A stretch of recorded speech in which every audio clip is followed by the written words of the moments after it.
Excellent. Welcome to the Scrutiny Programme Committee. And start off with apologies for absence. I've had apologies from Wendy Fitzgerald, and also Gloria Tanner said that she'd be late because she's in another meeting. Do we have any other apologies at all? No? Okay, thank you. In that case, item 2, which is disclosure of personal and prejudicial interests. Does anyone want to declare any interests? No? Okay, thank you. Sorry, yes, Sam. Sam Pritchard? Yeah, thank you, Chair. Can I declare a personal interest only in item agenda 6? I'm a member of the Fire Authority, which is a member of the Safety Partnership Programme, so I'll declare an interest there. Okay. And Terry Hennigan as well. Sue Jones? So I have a son that works for the South Wales Police, who's a policeman. Okay. And Wendy? Yeah, same as you. I got a son who works for the South Wales Police. Okay. Anybody else? No? Okay. Thank you, everybody. You'll get the form sent to you in due course to fill in and submit. Okay. Item 3 is prohibition of whip votes and declaration of party whips. Okay. Anybody? No? Okay. In that case, we move on to the minutes of the last meeting. For accuracy, anyone have any queries on the accuracy of the minutes? I'm not going to run through page by page unless you want me to. No, I'll give you a few seconds to have a look. Okay, in that case, can I ask that we approve the minutes as accurate? Thank you very much. Sorry. Yeah, okay, thank you very much. Thank you. And then item 5 is public question time. I understand there are no public questions submitted. So we'll move on to item 6, which is the crime and disorder scrutiny, Safer Swansea Community Safety Partnership. Can I welcome Chief Superintendent Trudy Mayrick, Adam Hill, who's the Deputy Chief Executive, who are co-chairs of the Safer Swansea Partnership. And I believe we're also joined by Superintendent Mark Breyer, Phil Roberts, the Chief Executive, Paul Thomas, our Community Integration and Partnership Manager, and the leader, Councillor Rob Stewart, and Councillor Alison Pugh, who's the Cabinet Member for Supporting Communities and Safer Swansea Partnership representative. And we have had apologies from Councillor Andrea Lewis, who is the Safer Swansea Partnership Lead Councillor. So I understand we have a presentation for about 20 minutes. Adam or Trudy, are you taking us through this?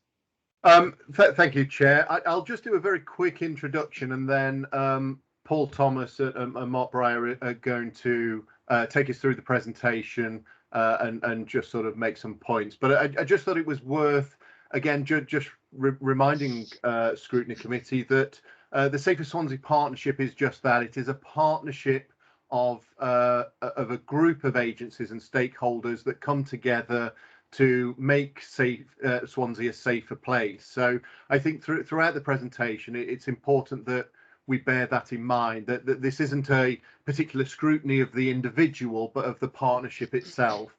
And I think it's also fair to say that throughout this, that there are obviously a number of ongoing investigations and prosecutions, which I'm sure will be of the interest of members that have been in the press in both recent times and perhaps over a year or so ago. And we will have to be careful about the detail that we get into, because we don't want to prejudice either any of those investigations or prosecutions by raising any particular specific incidents here or sharing any of that information. So if we can stay within that realm of the partnership rather than the specifics of agencies, that would be most appreciated. But we can pick those up as we go, and I'll signpost if there is a particular issue, if there's any questions later perhaps that come out that we need to be aware of. So Paul and Mark, I'll hand directly over to you.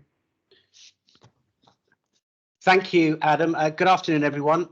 It's Paul Thomas. I just want to check to see whether or not you can actually see the presentation, because I can't see you guys, but I'm hoping that you can see the presentation. Yeah, it does appear to be there. Yeah, that's great. Okay. Good afternoon. I'm here with Mark Breyer, and we're going to just take you through very briefly the presentation we've got in front of you here, and then we can then deal with any specific questions afterwards. Just some background to the Safer Swansea Partnership. It's a statutory function. It's resulted from the Crime and Disorder Act. It is jointly chaired by both Swansea Council and South Wales Police, and the partnership vision and the partnership purpose remains the same.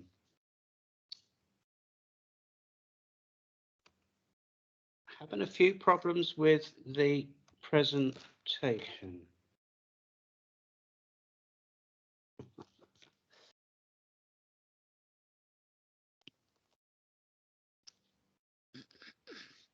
Sorry, right, sorry. Has that come up? It has. Yes. Okay, sorry about that. I don't quite know what happened with the IT gremlins there. I just wanted to reflect on the governance structure with regard to the Safer Swansea Partnership, and just to highlight a number of areas where the Safer Swansea Partnership complements and helps those boards, groups, organisations and strategy meet their strategic objectives. So where you see the hatched lines, Safer Swansea Partnership will not have a direct involvement in the delivery of that. However, we will help facilitate through the partnership to enable those groups and boards and organisations to meet those strategic priorities. Where you see these 5 strategic priorities below the Safer Swansea Partnership, that is where the steering group and the collective of organisations have a responsibility to meet each of those strategic priorities. And what you'll see is that there will be a number of partners that will be involved in a number of those priorities. What I should have said from the outset is that if you are struggling with regard to seeing the detail on the screen, all of the presentation and supporting documents are in the agenda pack. It's worth reflecting on the partnership and the membership of the Safer Swansea Partnership. There are statutory and non-statutory partners that form the Safer Swansea Partnership, and I think it's important just to sort of highlight that since we developed the new strategy in 2018, it was clear that our non-statutory and third sector didn't have the involvement that they should have had in dealing with some of our risks and vulnerabilities. So what this has actually done is given a voice to some of our non-statutory and third sector partners. And I think a good example was the critical incident group that was established for the High Street, where actually 2 of those work streams were led by Women's Aid and Barrod, which had both statutory and non-statutory membership of that. And I think it proved that by allowing them to have a voice at that strategic table, it helped us set the right direction moving forward. I'm going to hand over now to Mark, who will take you through the next few slides. Yeah, good afternoon, everyone. I want to canter through some of this because I know we're limited by time. Just want to put a bit of context over where we've been. You'll see the slide there is a nice picture of Mumbles in a nice sunset. I think the point I'm trying to make there is it hasn't been so rosy in the garden, and we're still in a real position of change and challenge in certain areas of our business that you'll understand with obviously the impact of the Omicron variant that kind of caught us all by surprise. We don't really know, do we, as a partnership and as a community, as a country, what's actually around the next corner. And this slide is basically saying that what we do know is that the pandemic has had a significant impact on several areas of our business, whether that's within statutory organisations or not. But we've had 2 years of disruption. And I think one of the things that we need to look at is the holistic impact on people and that socio-economic impact as well that we know is there. And some of the hidden harm issues that we talked about in the previous scrutiny panel around DV, domestic violence within the home, around child sexual abuse and child criminal exploitation, that and particularly with drug issues as well, that doesn't seem to have slept within the pandemic. So I just want to give a flavour of where we have been and that particular impact. And the other kind of theme that's running through this as well, which you will have seen, which is played out in the media, within social media, is some of the areas and the flashpoints for tensions that we have seen, unfortunately, within some of our communities, and some, indeed, in some of the international aspects, played out on a local kind of sphere, and with the impact of social media, that hasn't helped. So we've had certain instances within Swansea around anti-vaxxers, around Reclaim the Streets, around the unfortunate impact of Sarah Everard that has an impact locally on what we've been doing as a partnership, and both within the police and the local authority. And that kind of will play out in some of the presentation that I'm just going to produce to you now. And obviously there's a link there with the incident in Mayhill around tension playing out onto the streets of our communities, unfortunately. And I think the role of our partnership is to preempt and react to some of these challenges, and in every aspect that the partnership's intervention may make. So really, if we just move on briefly through the presentation, you'll see that our strategic priorities remain the same. Myself and Paul and members of the team, the wider team here, still talk around the priorities that we set last year, because they're still prevalent, still very much within what we need to concentrate. And in fact, some of the areas have got even more challenging, and there'll be some issues that we talk about later around spiking, violence against women and girls, and exactly what we need to be doing as a partnership and have been doing to combat and prevent some of them issues coming into some fruition locally. So there's a continued focus on the hidden harm. There's a focus on emerging community tensions, and a continued focus on public safety and well-being. I'm just going to hand over to Paul now, canter through that, because I just want to get to the meat of the presentation, and Paul's going to give you a brief update and overview on some of the strategic priorities.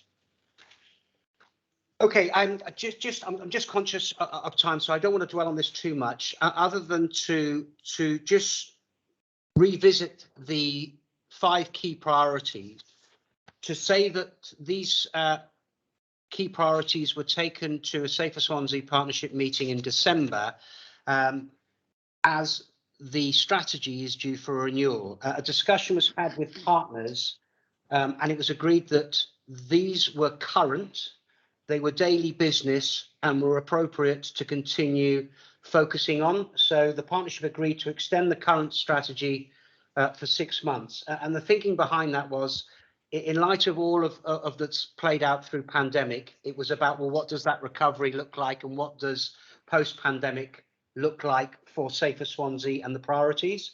But also there is a significant amount of work ongoing at the moment with regard to wellbeing assessments. There's a serious violent needs assessment that is being undertaken at the moment. And clearly all of those, the outcomes from those assessments will help inform the consultation as to setting the priorities going forward. So partners felt it was appropriate to extend for 6 months as we are managing and dealing with those immediate risk and vulnerabilities. Okay, so I'm just going to take you through this slide. I want to spend a little bit of time here because this is about some of the challenges that we faced and continue to face, and some of our basic responses from a preemptive point of view around the partnership. I think the first thing I just want to outline, it's been a rather interesting couple of years, and interesting last year, because we've seen the impact of narrative and communication in social media in some aspects drive our partnership response. And we know that there's the reality of the situation, and then there's what's played out within social media and other media outlets. But we recognise that, but we've got to deal with both the fear of crime and the public perception of safety. So some of the things that we've been doing this year, which fit with the priorities, do that, and also recognise that a sense of ill at ease in some areas of vulnerability and some areas of violence against women and girls, where we've got to do things proactively. And the first thing I just want to mention is some of the stuff we had around the impact of spiking. And I think there was a really firm and robust response from a partnership point of view around that actually on the street. And that included the university liaison, impact on the help point, putting more resources into there, the impacts of licensing teams and protocols and investigations that followed, and tried to put at rest some of the fear that was out there within some of the communities. And that linked into the wider issues around violence against women and girls. And you'll be aware that the work that we put in place that then made us have benefit of the Safer Streets funding, which then gives us a real big platform now going into the next few steps on how we improve that kind of sphere of influence, and ensuring that women in particular and young girls feel safe within the communities that we all serve. And one of the key aspects of that is an operation called Operation Ferndown, which was plainclothes police officers patrolling nighttime economy and into the spaces in Wine Street, and intervening and offering advice where necessary, and that's been a key success. And just to give you just a little few figures there about proactivity and doing things that make a difference. In the first month that we put Operation Ferndown into play, 30 females were spoken to, 7 couples were separated, and 9 intelligence reports were put in, and 2 persons of interest also spoken to. What that means is that we're proactively out on the streets ensuring that we've got safety at the forefront of what we mean to achieve. And I think that forms part of our bid that we've now put in place, where it's part of vulnerability training for door staff, safer space networks and street safe. And also the real sort of like elephant in the room, if you like, around misogyny and education of 16 to 54-year-olds, I think, and looking at how we can put messages out there that really impact on how people think and feel around this issue. So the reason I want to spend some time in there is that we didn't see spiking coming. We didn't know that was an issue for us nationally, and reacted well as a partnership to put things in place and going forward with the funding that we've got, and to ensure that that will actually have some sustainability. At the same time, you'll see on the slide that we also had tension still being played out within the community, with issues locally around anti-vax, and our issues here, and our response is around being proportionate and transparent and fair, and to the letter of the law, but also with the safest Swansea partnership around education and understanding what the community feels and thinks, so that we don't get into a place where certain issues are hijacked to protest or other matters. The next bit I just want to spend, again, a little bit of time on is May Hill. And I know that you may have some more questions over this, and they'll be welcome. But there's 3 bits to May Hill that I just want to outline. Is that obviously we've been subject of an independent report which has some specific recommendations, and there is clear operational learning for the police that comes out of that report. And that will be fully taken on board, and has been. But the second area of that is around the robust outcomes that you'll have seen in the press and that you'll know of locally. 27 persons were charged with riot, 2 additional charges with arson with intent, and persons aged between 15 and 40. So I think the point to make here is that this is unprecedented. It's unprecedented for our communities, and it's unprecedented for local police as well, just to deal with matters of riot. And I think the other point we probably want to make is that we think, considering the context of how this happened and the narrative which led up to how it happened, it's probably not something that is local to May Hill. And what we're trying to say there is that this probably could have happened in a number of areas, with the tension that was building within communities, whether that was within the youths or within the tension because of the pandemic. But our response has been robust to that from an investigative point of view, but also the next steps, which have been already in place since day one, are around short, medium and long-term engagement plans of cohesion, not just sitting within Mayhill and Townhill, but also sitting in the wider context of the whole BCU. And just how that played out even last week was we held an independent advisory group meeting to advise on cohesion and engagement, to help us solve some of the challenges that some of the communities may have, and give a sense of ownership back to them of them communities. This is very much work in progress, but it was started on day one after that issue occurred with the particular incident with the riot. So we're going to touch on that more later, I think, with maybe some of the questions you've got. But there are 3 basic areas that we look on, and we have welcomed the response, we've welcomed the review, but we've also set it with the challenge of the robust response with the persons being held to account for their actions, because it was simply not, as you'll agree, acceptable in that area. Other areas there, I think there's only the other couple of bits on the presentation, just to make a point there that the joint enforcement teams with respect to partnership working for the pandemic are still in play. They're still here, and there's some conversations around whether we turn them into joint engagement teams. I think I said in the last scrutiny, never waste a good crisis. What that basically meant was there's some really good ways of working that have come out of this particular issue in the last 24 months and in the last year. And I think we as a partnership are going to build on them and not throw the baby out with the bathwater, and make sure that we've got positives, particularly coming out of some of them partnership arrangements. So just to move on swiftly, I say I'm very much wary of time now. I'm just going to put you through some areas that are of note and will be of interest to you around problem solving, drug enforcement, hate crime and ASB. And if we just move on briefly to the next slide, I can take you through. Now, the next point is community problem solving. And just to give you a flavour of what that looks like, you'll have on your pack a map that shows over 30 areas for Swansea that has 30 priority problems associated with them. And if you read some of the detail in there, you'll see that we've got quite a scientific view of problem solving now within the BCU and with the partnership.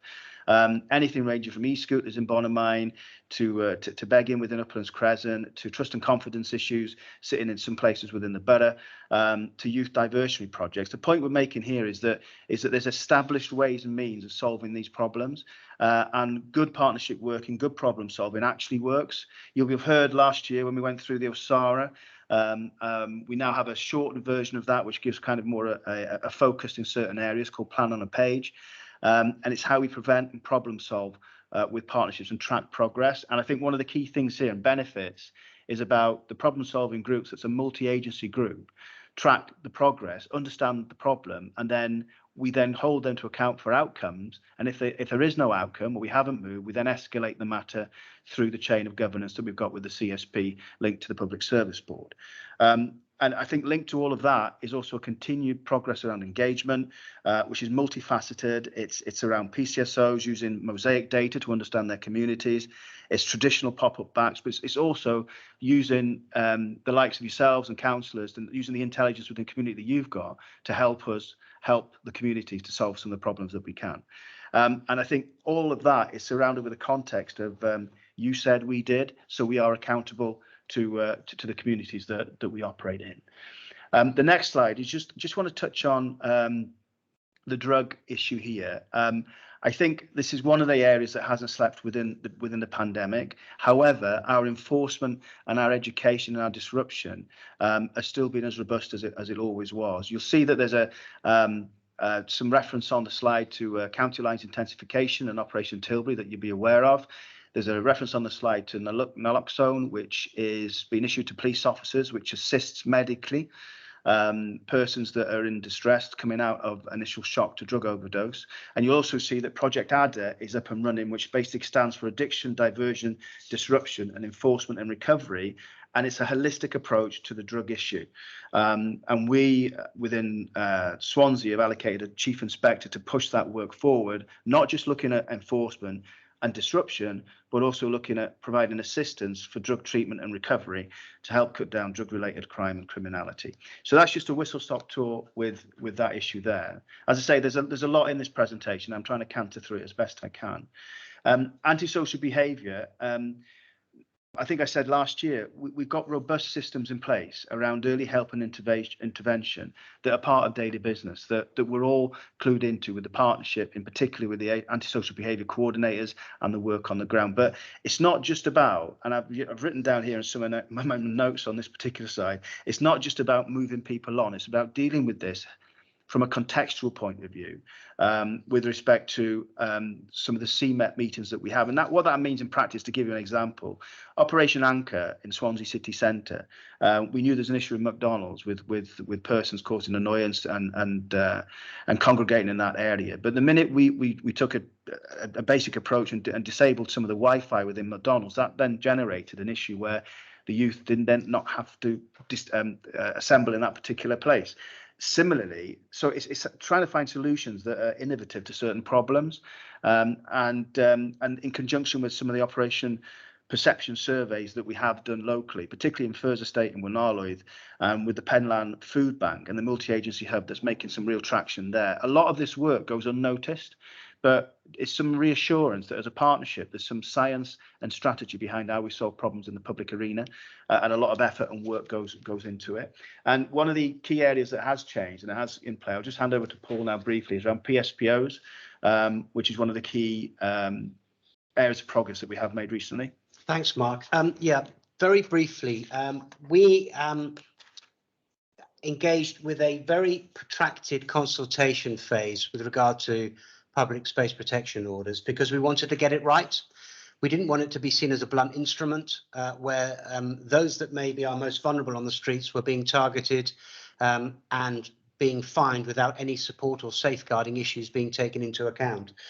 So we entered into an engagement and education phase, which is currently ongoing. And what this has actually enabled us to do is work more closely with our most vulnerable on the streets to provide advice, signposting and guidance, which we always did. and will continue to do, but making them aware that if they don't change some of their habits and they continue to beg or continue to use or sell drugs, that they will face, unfortunately, fixed penalty notices, and they will end up in the criminal justice system.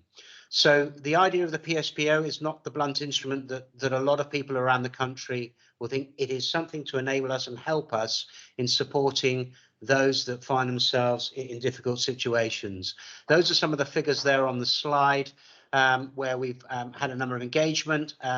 As you can see, significantly high levels of begging. We will continue to do that engagement, and I believe that in the middle to the end of March, there will be an assessment done on that period, with a view then to looking at when enforcement will then be in place. Yeah, and just from myself, just to continue, we've got a couple more slides left, Chair, so it won't be too long. This is a key area of our focus as a partnership, as you'll be well aware. And I think that just some reassurance of a city of this size, we're not an outlier in hate crime statistics. We're not showing anything out of the ordinary. And I think we have had there's some commentary within social media a couple of months ago around the situation with asylum. We've got upwards of 200 families living in the BCU area, but we've only had one incident that actually involves an asylum seeker family, and that incident wasn't related to their status. So we're in kind of not a bad place here locally. We do lots of proactive work with Polish communities, lots of proactive work with travelling communities, proactive work with the cultural hub in Swansea as well, and with support organisations. There's no real trend to talk about other than we're really on a weekly basis. We look at our figures as a partnership and just make sure that we're not missing a trick. And you'll notice in some of the stats that you've got, I think we've got somewhere in the region of 13 hate crime action plans that are active at the moment, and that's quite good. But we need to work hard and continually work hard to change the narrative with education and the impact of TikTok, Facebook and Instagram. We don't want to turn into some community action with narratives, and we need to work hard. I think there's a space. If I was to say there's anything we need to push better here, is the space and the narrative within social media gives a positive narrative to educating the public and educating us all around diversity and difference and the need for cohesion.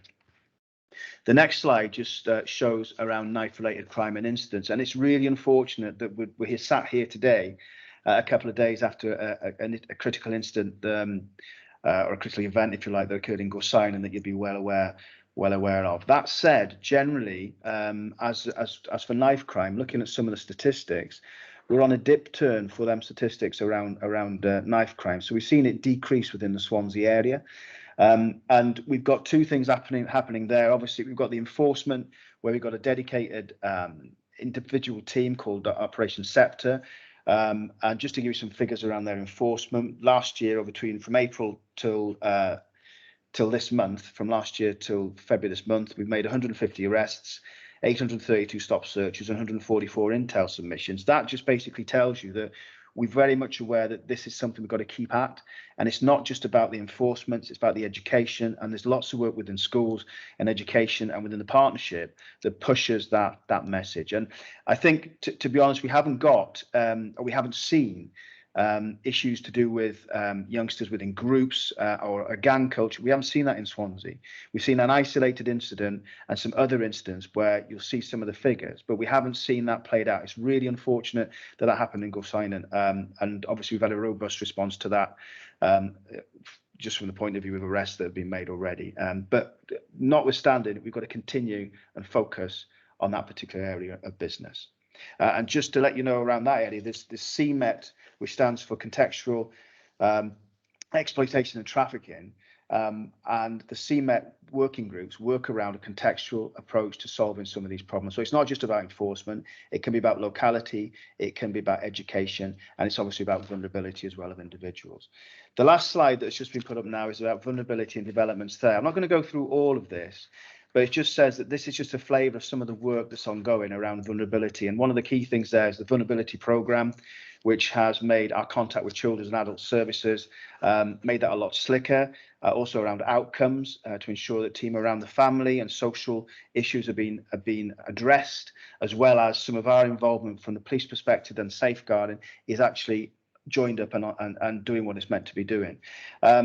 It talks on that slide about further support for rape victims, and that's around prosecution and evidence and process around violence against women and girls, and that same bit of our work that we've not got to we've got to keep on focus. And talks about sex working in the street family and the links to violence against women and girls there as well. And I think it finishes off on some of the issues at the bottom there around child criminal exploitation and CSE work. We are joined up with the work of CMET on some of the exploitation issues that we've seen challenges in, to ensure that we're focusing heavily on what we think the landscape looks like, particularly around child criminal exploitation, and making sure as a partnership we act and intervene.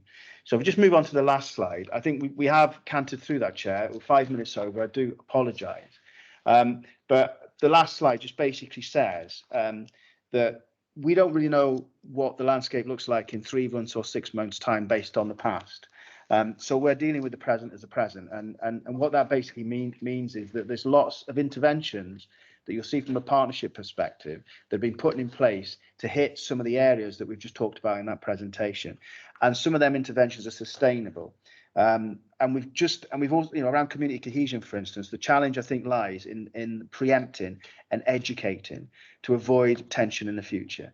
I think from my perspective, sat within the partnership, I know from Paul's and Adam's and the chief supers, is that the partnership here continues to draw upon the joint strengths that we've got. And it continues to work to link community needs and priorities with sustainable and visible change, which it basically says on the slide. But we have been challenged in the last 12 months. We've been challenged in a number of areas, and we reacted as we see fit. But I think for the future, I think we've got a good basis to continue and to ensure that the communities remain safe. We'll just take the presentation now for questions, Chair, if that's okay. Thank you very much indeed. Excellent. Yeah, you weren't that much over. Honestly, I said 20 minutes, but I was expecting 30. So. Well, if you give me another 3 minutes, I could go back. So I did stumble on I'm sure we'll pull these out in the questions. Okay. Yeah. Lovely. Thank you very much for that presentation. I'll just give you a few seconds to take it off the screen if you can. Yeah.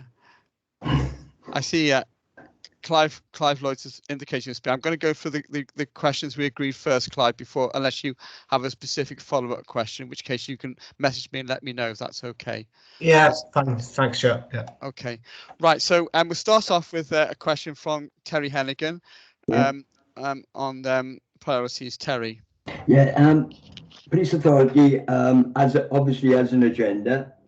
Could you provide us with the 3 main priorities for actually police in Swansea for the next year or 2? Okay. Who's going to take that? Sorry, Chair, can I just check on the question? So they're the 3 priorities for the Safer Swansea Partnership, are they? Yeah. Bearing in mind, we're here to talk through the Safer Swansea Partnership, because if we're going to go through the priorities of every partner on the group, that's going to take a long time. I think Terry's looking for the priorities of the partnership, how it fits in with the council's priorities. Is that right, Terry?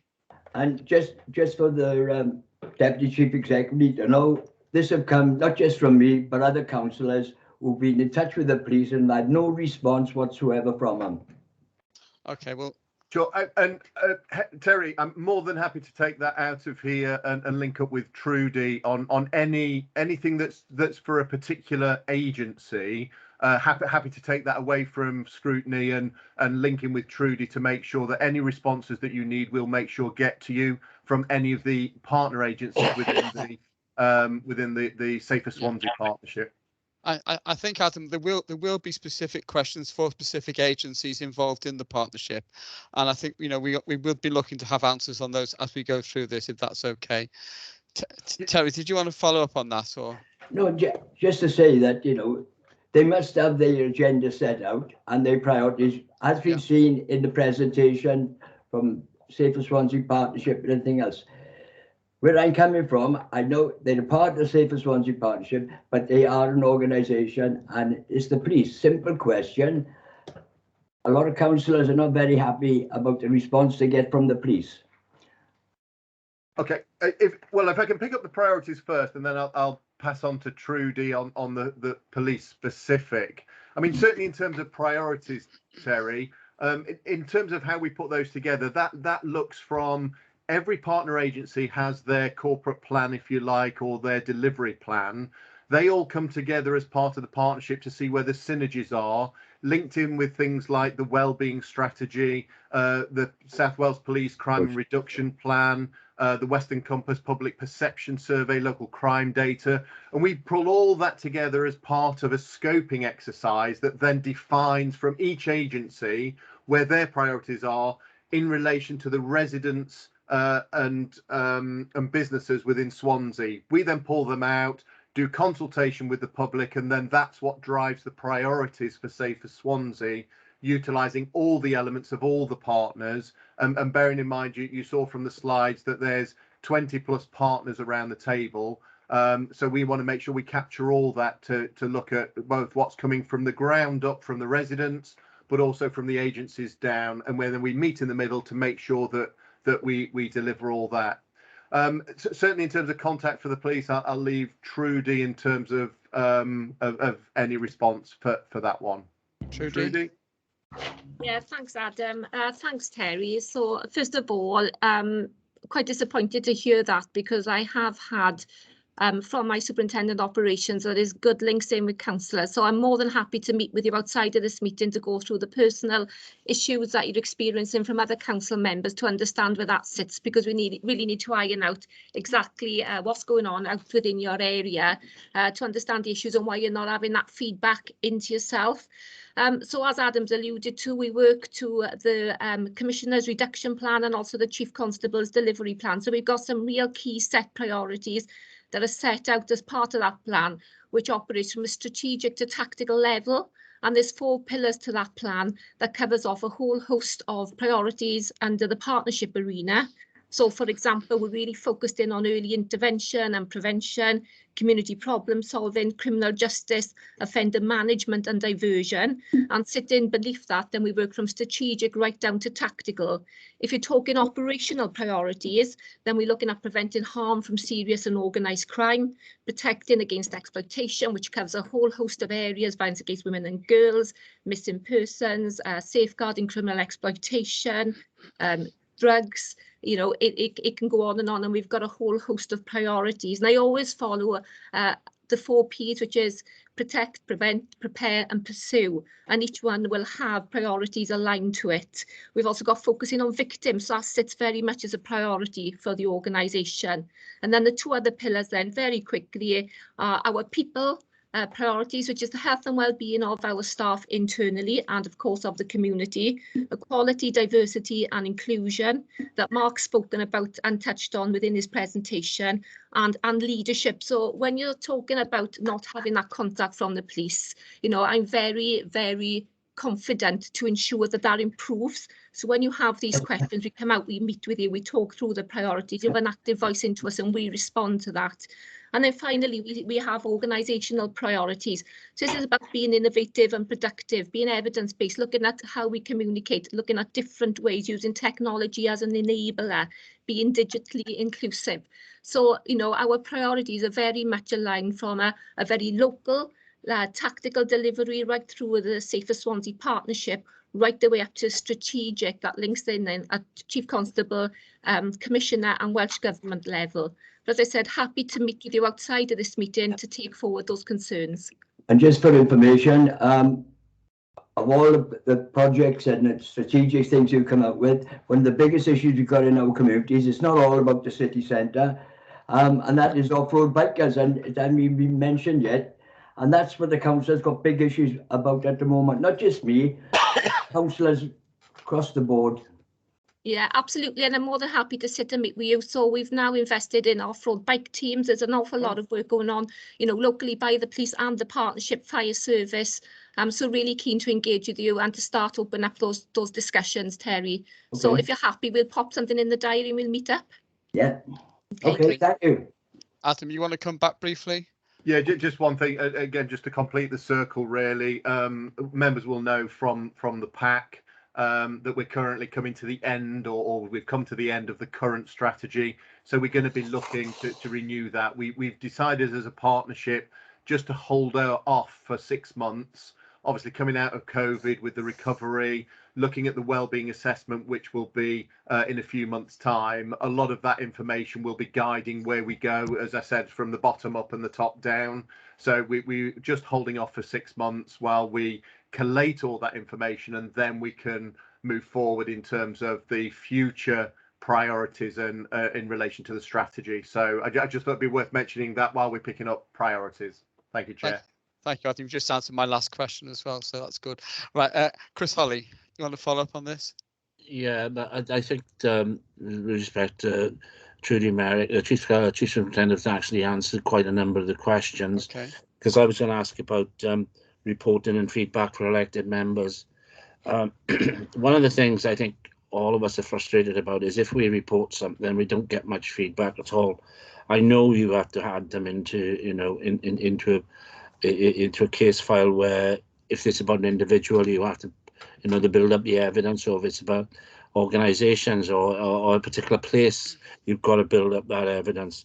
But it is that communication which is paramount in any organization, and, you know, and especially where we as public facing, when the public asks us questions, we say, well, we'll ask the police. And, you know, I think it's that question, and I know you've answered it quite a bit. You've run about priorities and what have you, but I think the main priority that the police need to have is actually communications, not with just the public, but with elected members as well.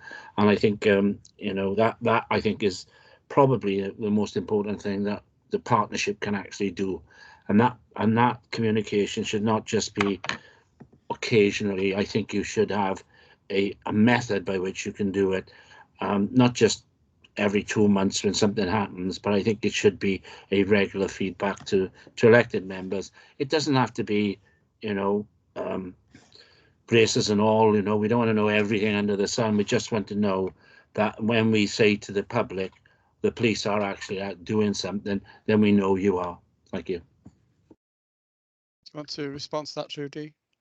Or... Yeah, thanks, Chair. So we picked this up slightly in the last scrutiny panel meeting. Yeah. We talked about communication, lack of communication into councillors, and that two-way flow of communication, which is absolutely critical, as Councillor Holly has alluded to, and of course Terry did earlier. So following the last meeting, I was very keen to ensure that those monthly meetings were set up and that two-way flow of communication between councillors and the police took place.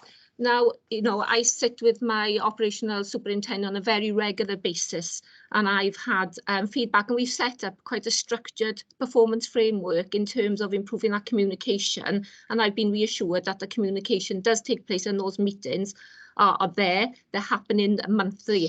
However, what I'm hearing today is maybe it's not as robust and set up as I thought it was. So I'm absolutely keen to take that forward. We'll set up that within Swansea to ensure that we've got those structured meetings in place and that engagement at the right level. So what I would say is to both Chris and Terry, if you are frustrated, if you're not getting that engagement, feed it through to myself. I will now take it back and I will challenge some of the information and feedback that I've had to understand the exact picture, because I was left to believe that those meetings were taking place and they were working well. Can I come back on that? Because they are taking place now, yeah, but they've only taken place, let's be blunt about it, since the terrible performances up on one when. And what I'm saying to you is it's not just a spur of the moment thing. What I'd like you to do is set up a diary for maybe a year and stick to it. And then we all know, right, you know, I know you have operational problems. You may have to do 1 month, you may have to do it slightly different. But I think that's the issue, isn't it? It's not just about doing it occasionally. It's about having that structure framework and then reporting back every couple of months. It doesn't have to be all the time. But what I'm saying is, if you've got that structure, then stick to it. Yeah, absolutely, Chris. And what I would say is what I've asked is that there are structured monthly meetings that are diarised with the local policing inspectors, because we now got inspectors in place that we're looking at that long-term commitment. So we're not changing staff all the time. So you know who your local policing inspector is. You build up that relationship, which is absolutely critical. So I'll make sure those meetings are diarised for 6 months in advance, so everybody knows where they are, and they can meet individually, or for example, if we were going to meet Castlewood, we could come together collectively. So we'll take that forward as an action, and we'll set that up. Yeah, to be fair, the members in the Town Hill area had a very useful meeting with the inspector not so long ago. Yeah, so thanks for that. And I think that he said there would be future meetings as well, so that's very helpful. Okay, Jeff Jones had a question which he submitted before the meeting, which I think fits in with this as well, Jeff, in terms Chair, of could I come in on this before you move on? Who's this? Clive. Clive, yes, you got something on this, it's Clive. Not the point it's not the question or point I was going to raise, but I just like to give some balance to some of the points. Can you put your camera on, Clive? Sorry? Can you put your camera on? I can't see you. Yeah, thank you. Right. Yeah, just to give some balance to some of the points that Chris and Terry have raised, and I do appreciate this. It's all their own experiences, but if it's any reassurance, Trudy, I don't recognise those sorts of issues that Chris and Terry have had. Aside from a period of about 18 months in the middle of my 10-year term as a councillor, I've always had regular contact, really good relationships with a local sergeant and PCSOs, local PC, and that has continued. Michelle Ratty has recently taken over. Listen, I'm not saying there's not a high turnover sometimes of police staff, but that's part and parcel of life, I suppose. But my experience is very, very different, and I think a relationship works both ways, isn't it? It's not so much about just putting dates in the diary. It's going out and making the effort to make contact as well. And I know that certainly, as I say, Michelle has come in now as a sergeant on the east side. Nick Bushrod, the PCSO, is absolutely superb. He responds to every phone call that I have. I never have a problem getting hold of any PCSOs or any contact. They might not be there at the time, but they will always ring back. So, that's not the point I wanted to make originally, Chair, but I think it's worth giving some balance that, A, relationships work both ways, and it's incumbent on members to make the effort as well. And B, when it does work, it can be very successful. But I just want to give some balance to Trudy about how things can work as well. Okay, thanks, Clive. Okay, Jeff Jones, you had a question on organised crime. Yes, yeah, thanks for that. Yeah, and I concur really with what Clive has actually said. Now, we had a meeting this week, and things certainly have improved. I think over the last few months, communication I think was a problem. Anyway, with regards to my question, in the current Safer Swansea Partnership governance chart, I see a reference to serious and organised crime. Now, this really seems to be a growing problem. I think not only in Swansea, but throughout the country. And I assume it's actually aided by technology. What are we doing to counter this area of criminality? Hi, Jeff, it's Mark. I can probably talk around this for you, and probably the Chief Super can assist as well at some point. Serious organised crime. There's a structure. I mean, the mapping that you're referring to. There's a kind of a hash line, isn't there, that links with serious organised crime boards. The Serious Organised Crime Board that manages our response, and it's a partnership response to it. The same partners that are involved within Swansea sit on that board, so it's like a problem-solving group, but for serious organised crime. So, and if you think from a governance perspective, it sits alongside a lot of the work we do as a partnership, because the same people are involved, albeit it's not part of the traditional governance. The governance will sit with the police. and with investigations and the detective superintendent, head of investigation. So there's some reassurance there for you. It's separate, but it's together. It's separate because it's more to do with intelligence gathering and overt tasking and covert tasking in that area of business, because we know there's a lot of work we need to do as a police service to gather intelligence, but also to inform our interventions, which are not necessarily overt, if that makes sense. So there's a lot of work going on around that area, particularly around organised crime groups and mapping out their activity and where they sit. Which is driven by headquarters and local intelligence analysis to make sure that we can pick off some of them areas of business, so that we put the interventions in place at the lower level of how the organised crime groups work, but also it sits regionally as well with the police and response regionally. So there's more of awareness of a structure of our response that's quite large around these areas.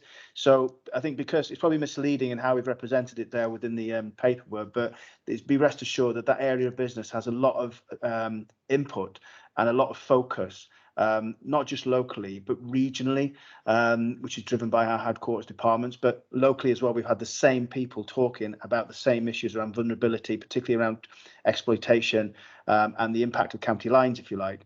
So that area of business is quite well resourced and quite well understood. Does that help you at all? Yes, it does actually. But I actually made a statement there. It seems to be a growing area. Is it actually a growing, should we say, threat, to our communities? I think I wouldn't use the word it's a growing area. I think we don't want to give that sense. It's a real concern for us as part of our daily business, and organised criminality in all its forms. I mean, take county lines as a basic example. We know that has a real impact on the vulnerable within our communities, don't we? We know that that's one area of business that didn't sleep within the pandemic. So we're very much aware of that's one element of it, but there are other elements as well.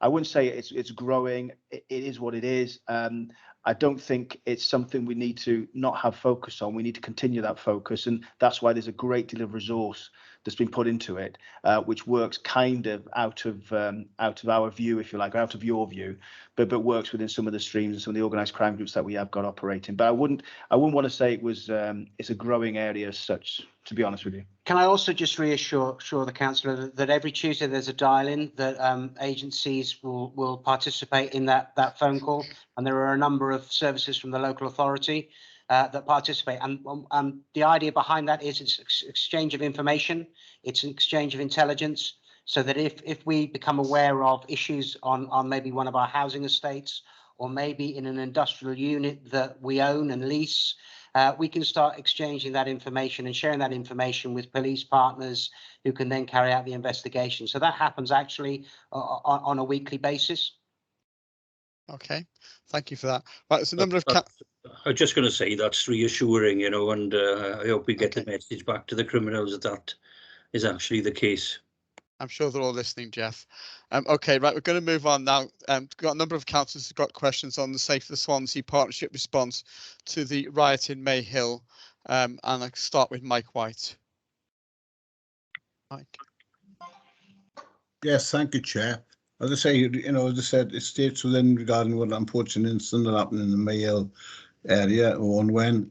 My question really is about the actual resources.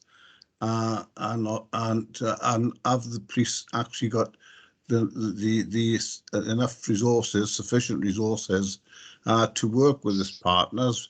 Because I say, the area I covers the three areas of the city and county of Swansea within the police divisions. As said earlier, we have got the meetings now set up, on a bi-monthly basis, and that is very, very grateful.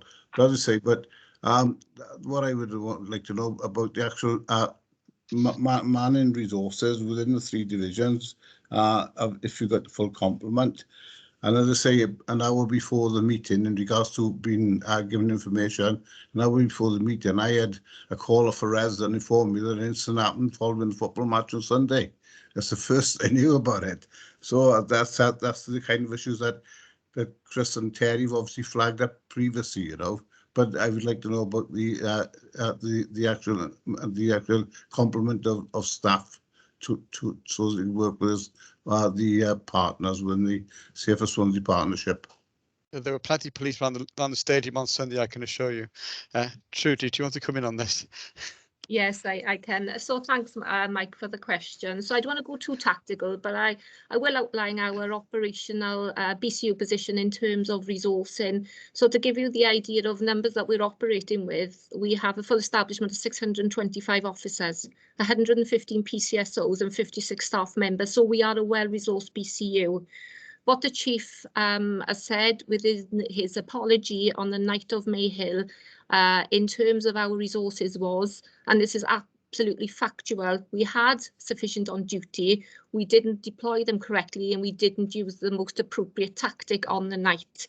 So when we have incidents of disorder, not just Mayhill, we see it across the whole of the force area, we would call in on additional resources. We've also got capability to call upon resources from Gwent and other areas internally and externally. That didn't operate as effectively as it should have during Mayhill incident, and we've apologised for that, and we take the learning forward. We're now working with the College of Policing, and you know, we operate really well when we responded to incidents of public order, and we get a lot of forces coming into us. But on the night in question, that erupted and developed very, very quickly, and we take that learning going forward. We are remodelling the way that we're operating as a BCU and indeed as a force. So at this moment in time, we operate under the Superintendent Operations. They hold the responsibility for all the operational resources and the neighbourhood policing.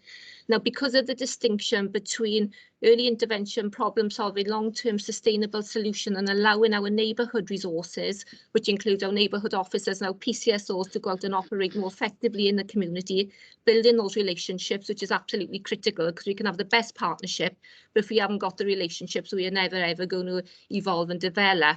We are remodelling come May of this year, where there'll be a distinction between the two. So you'll have your response officers and then you'll have your neighbourhood officers, your PCSOs that will come under a separate superintendent. So there is key focus within that area and out in your communities.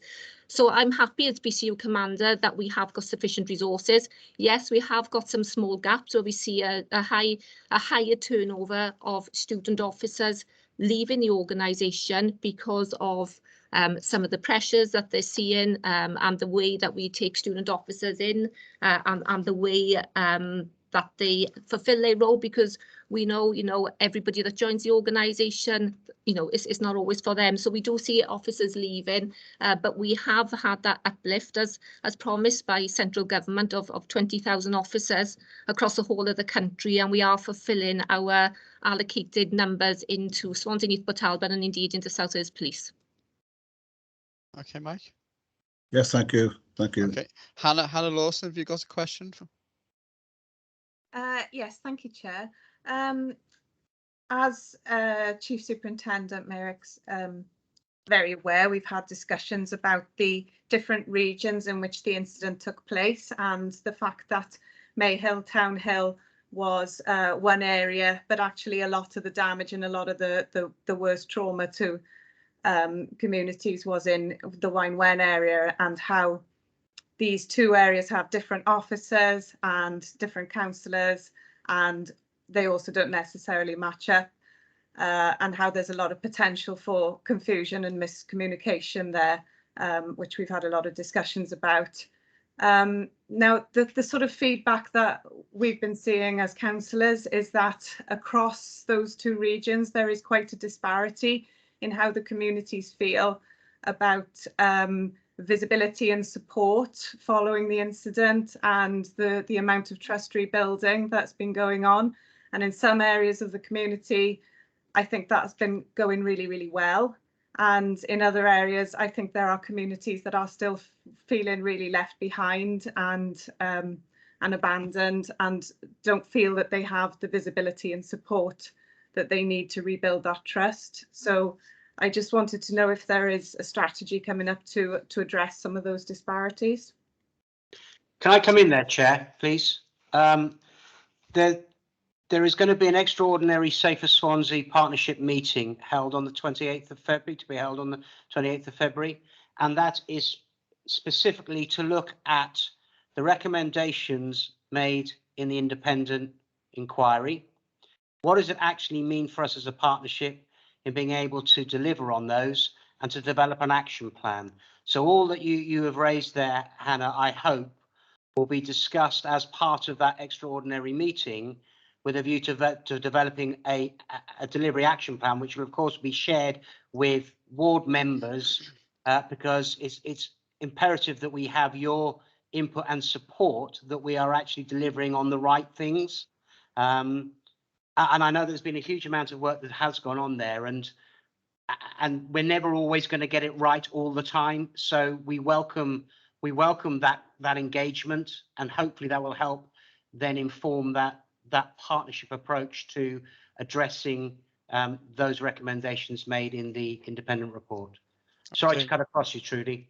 Yeah, Trudy, I think there's always an issue when two divisions are cover a particular problem area. Yeah, absolutely. And what you'll see moving forward when I talk about that new restructure is you'll have one chief inspector that will cover the full area, Hannah. So there'll be greater connectivity between, you know, chief inspector, and yourself then, and your fellow councillors across the virtual room. So that will improve. And as Paul's alluded to, that meeting's taking place. The Police and Crime Commissioner is also involved in that, you know, myself, Adam, Mark. So we really will look at developing that action plan. You know, it's really important for me as the BCU commander that we have the voice of the community and the voice of you as local councillors, and you feed into that. So really keen to take that forward and continue working together. Okay. Right, Cyril Anderson.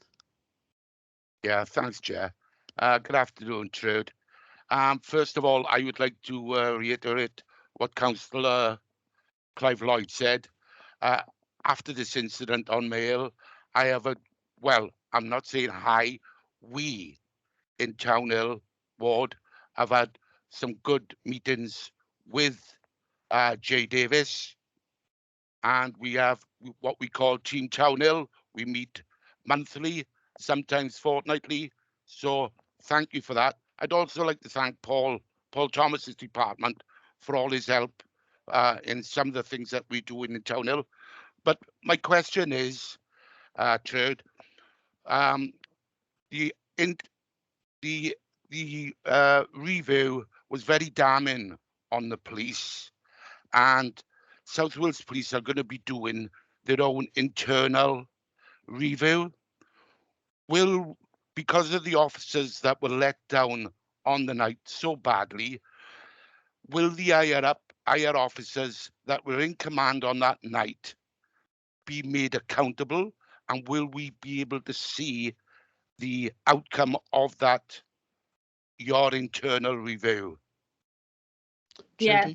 Yeah, thanks, Cyril. So there was a meeting last week that took place with the College of Policing in terms of setting up that review. So we're currently working towards the terms of reference with the college, with chief officers, with the commissioner, and that's going to be a fuller forensic review, which was outlined as one of the recommendations. Now, what I will say is, and I can't speak about what the outcome of that review will be, but early on in the incident, we made a referral via our professional standards departments into the Independent Office of Police Complaints.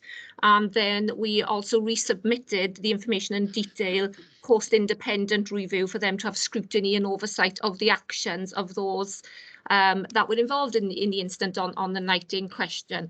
Doesn't meet any criminal threshold in terms of taking that forward, but there is a lot of internal organisational learning, and also then we'll take the learning from the College of Policing review, but we need to wait for that to take place.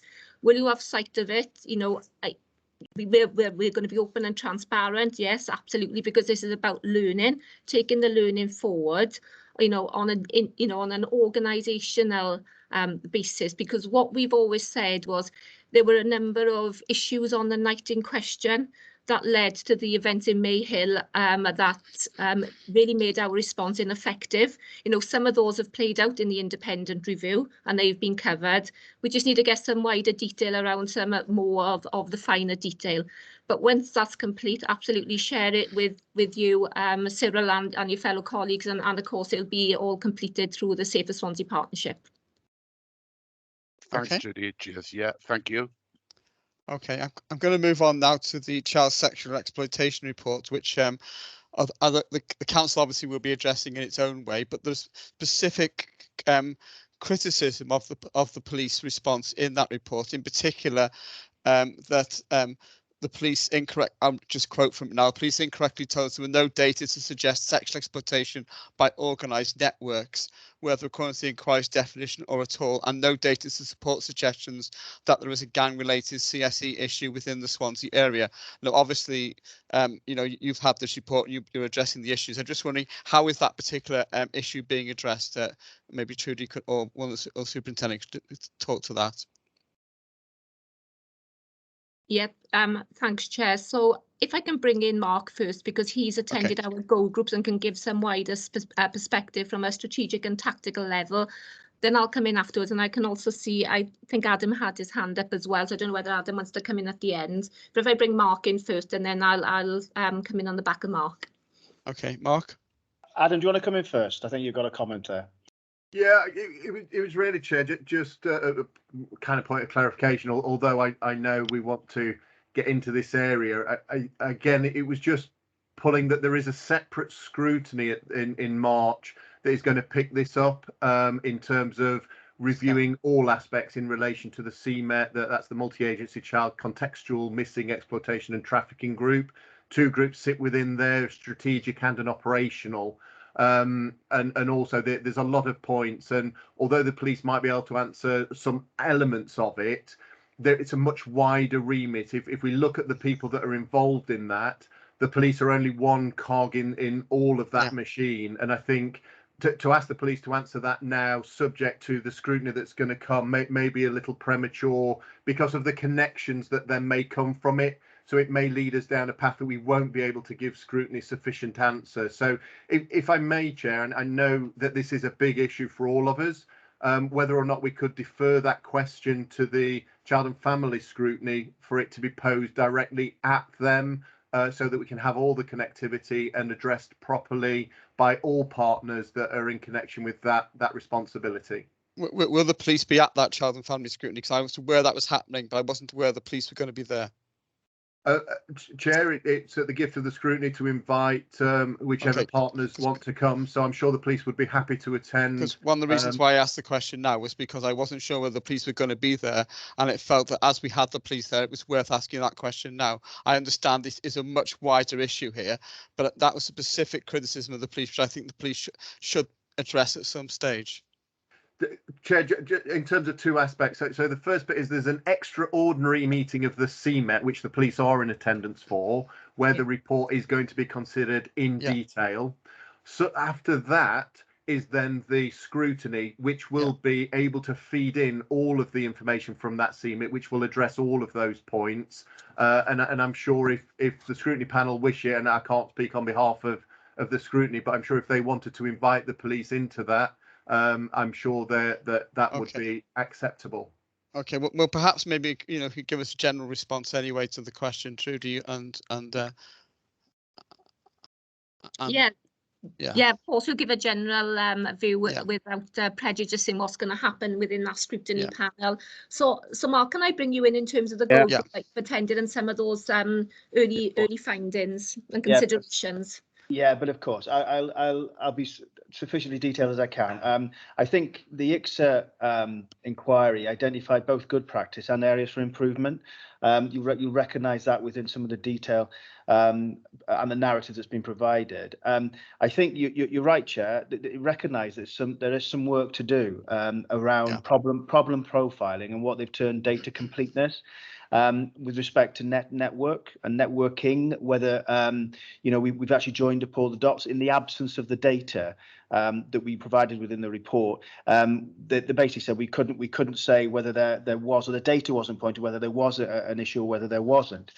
So we know that is some work that we need to be doing and probably auditing with respect to the intelligence gap that presents. So and that's within the report, and that is going to sit within the action plan that comes out of that report, and it's already there. Furthermore, I think the other area of improvement is around victim ethnicity and protected characteristics, forming the context of victims, and some further work needed in that area as well. But I think that there needs to be a bit of some reassurance as well. I think the positives within the report were about the relentless pursuit of justice, and I'm quoting from it as well, around disruption, which continues, and it's positive within that narrative. And it talks about the use of police protection orders, the use of child abduction warning notices, safeguarding, refer to national referral mechanisms, and all the stuff around investigation that's captured. And again, some of the issues that will be brought out within scrutiny talk about CMET, which postdates the report that was written. And CMET was post 2019, which is around contextual missing, exploited and trafficked structure and arrangements around we together as a partnership tackle this area of business. So I think your point is taken, but I think the report around the data completeness was saying, even though it took the sense that we don't recognise an organised aspect to some exploitation activities locally, the data wasn't there to support it. Do you see there's a bit of a difference there? So we recognise the fact that the data needs to support that in a more structured and thorough way than it was presented at the time. I hope that gives some summary for you. That does give some reassurance. Thank you, Mark. Yeah. Do you want to say anything, Trude, or shall I move on to the next question? No. Okay. Right. We'll move on to the next question then. Okay. Peter Jones on hate crime. You're muted, Peter.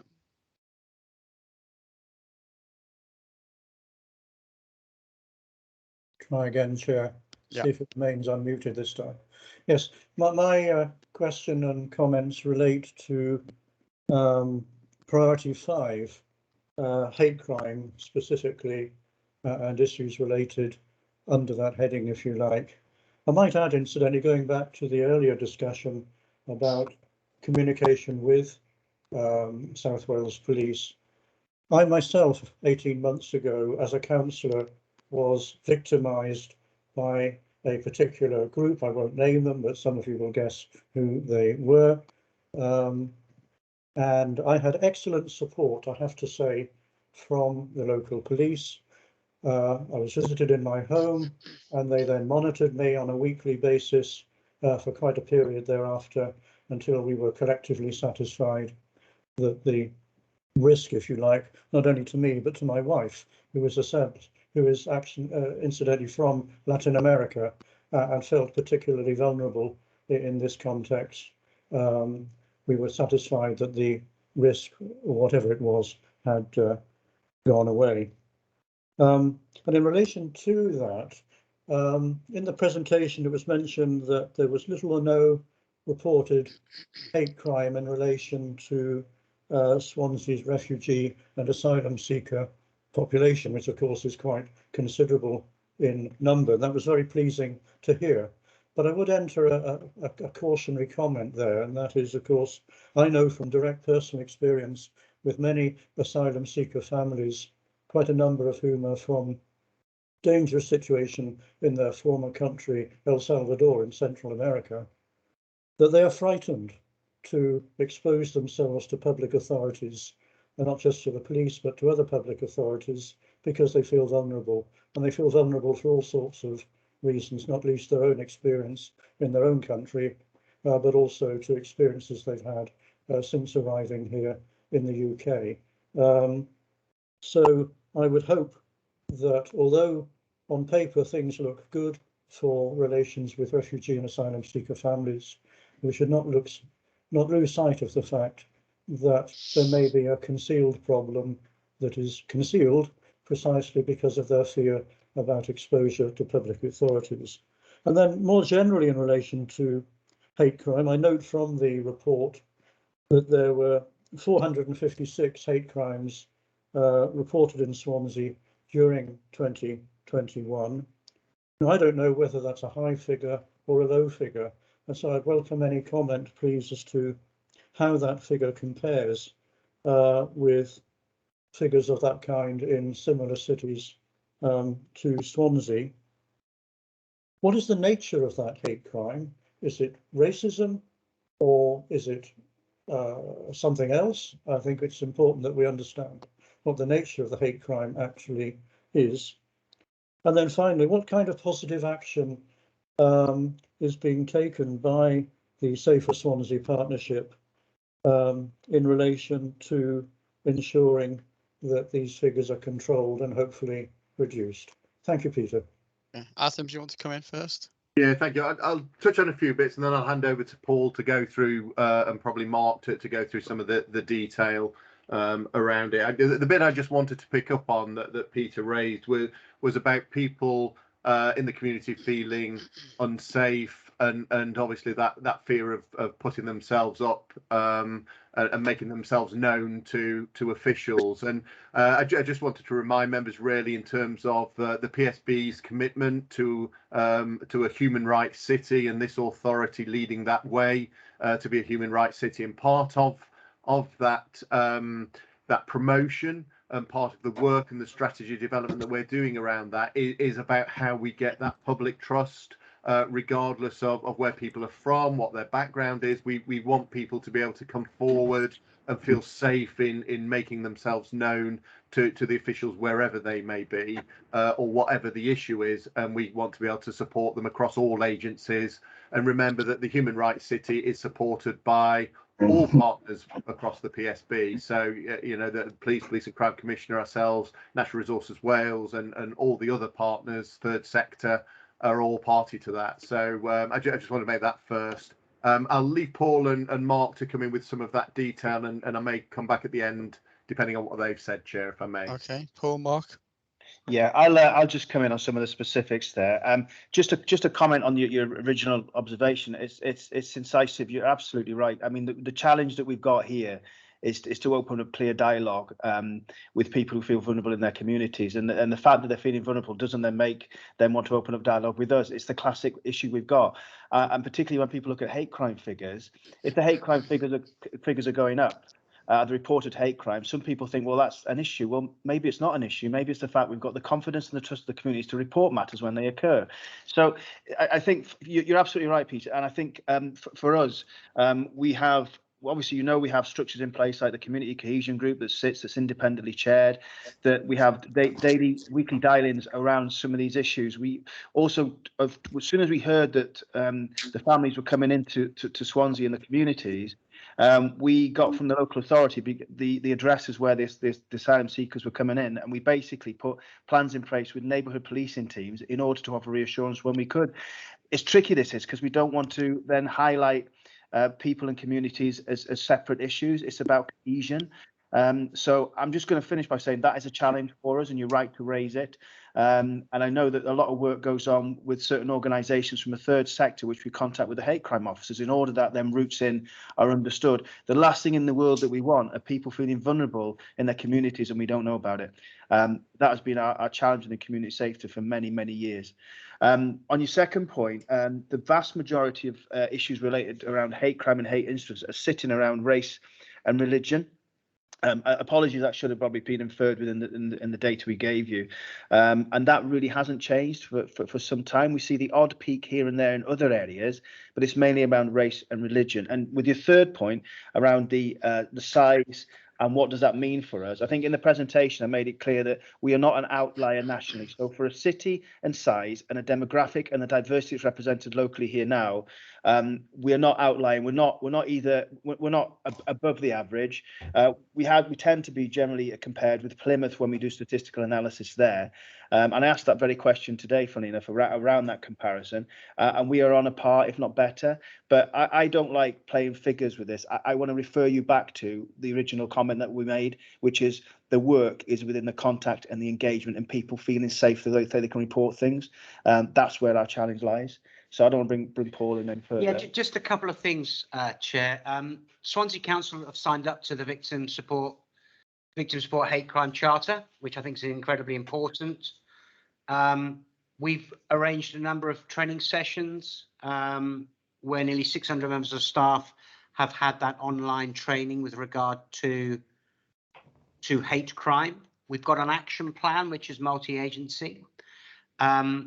There is currently a school hate crime project that is going on here in Swansea where 8 schools have been receiving both pupil and teacher training. We're about to launch under the community cohesion framework a positive messages campaign, and that campaign will kickstart initially using departure displays in both the bus station, train station and the wider public transport network. We're actually fortunate we're going to have 2 Swansea University interns who are media trained, so they're going to help facilitate and deliver that on our behalf. I think what's very, very important is we're actually setting up a pilot hate crime perpetrator MARAC model. So what we're actually going to do is have partners around the table focusing on the perpetrators. Victim support will continue to provide that support for those victims and families. But what we seem to have lost sight of is that some of these people continue to use abusive and hate language. And what we need to do is try and address and understand what the motivation is for these people to continue to use divisive language to undermine individuals or groups or communities. So that's a really interesting step forward. And I think that I hope with the partnership support, and if it's successful, I think that we're looking to sort of pilot that wider than Swansea, so hopefully across the South Wales Police Force areas. So that's really very good. I'm just picking up about the figures. The majority of them are race related, and we don't record them as asylum seeker or refugees for obvious reasons. But we are aware that there are concerns about the reporting and how we can encourage more people to report in if they feel perceived or not that they have been victims of hate crime. So I just wanted to provide a little bit of an overview there as to, what is going on within the partnership in taking this forward. And I think it's actually it's good. It's very positive. From one of my colleagues' work pre-pandemic with the schools project, we're about to have 2 murals posted on hoardings on Oxford Street that the contractors are more than happy to accommodate, and in fact have asked us if they can have more. And these will challenge some quite tough views and perspective of language, the use of language, the color of people's skin. So I can imagine that unfortunately they will be defaced and they will have issues of graffiti on them.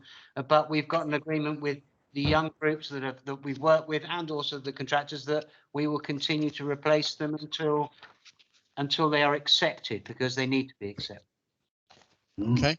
Alison, did you want to come in on this? Yeah, yes, please. I'll try not to repeat what Paul has just said and everything now, but there is some really excellent partnership working going on here, and yes, okay, you've got your stats and your figures, but there's really excellent third sector work going on here as well, and we've got the covenant agreement and the compact agreement, I mean, and that is really developed where the third sector and the local authority sit together, lots and lots of perhaps what hasn't been reported is often coming through in other ways. The teams work really hard out there, and there's been some fantastic work with the comprehensive school, one in my own ward after some horrendous experience there.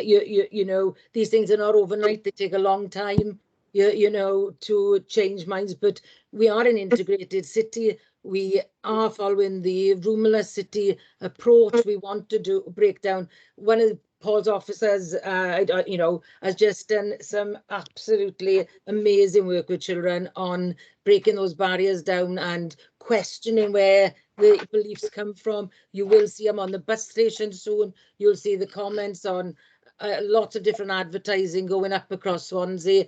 Paul talked about the murals as well. Honestly, some of the work is just unbelievable, and we we're working very closely with organisations in regards to the Human Rights City approach that we're taking. So, you know, don't try just to look at the figures, because there is a huge amount of work going on there and support, and we work very closely. Riaz, unfortunately, we're losing him and he's going on as a secondment to the Assembly, but the work that he's done with the police, with everybody, has been amazing. So I just wanted to praise people, really. Okay, thanks, Alan. Adam, I don't think you've got much less else you can add to that, have you? No, just one thing. It's a bit of an apology because we keep dropping into acronyms. So for anyone that hasn't watched Line of Duty, Trigger Point, or not that you're old enough, but Juliet Bravo, then you know, just to remember that a MARAC is a multi-agency risk assessment conference, which is an information sharing meeting. So I know a glossary of terms has been circulated, but that one escaped it. So I thought I'd just bring it up to date, and I'll try and drop any more into the chat bar as and when they pop up. Thank you, Adam. I remember Judith Bravo. I didn't think you were old enough, but there we are. We shall move on, shall we?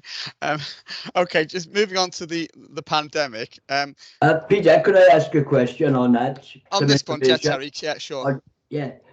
When we talk about going into the schools, the teachers and the pupils, I think that's great, because for the last 25, 30 years, we've had one of the best asylum seekers come, project in Blind and Mice, starting with the Vietnamese built people from there, Idi Amin's, and then Eastern Bloc.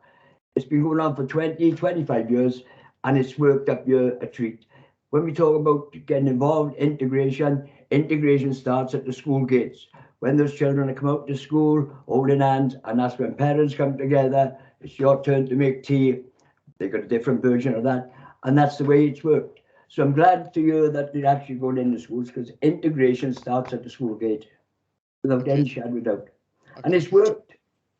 Okay, Alison, you guys tell us about Can I Juliet just add a Bravo, comment as well? There has been training ongoing, and there's more coming, but from a councillor point of view, it's been quite poorly attended. So, you know, I would reiterate that councillors attend Riaz's training, and you know, you'll be surprised what you'll learn and pick up, and then can take back to your communities. So, thanks. Okay, thank you for that. Right, we're going to move on to the pandemic, and just really a general question about the impact of the pandemic and its and the effect on crime and disorder. How has it actually changed the way the strategic partnership is working, and the nature of the issues which you're having to deal with? Adam, do you want to come in on that? Start with that. Yeah, happy to start with that, Chair. Obviously, the pandemic threw us a bit of a curveball in terms of how the partnership had to respond. What I'm pleased to say is that we'd already embraced technology, and the partnerships that we'd already got enabled us to maintain a really good response and join up right the way through. And that was shown through things like the joint enforcement teams that we came together on.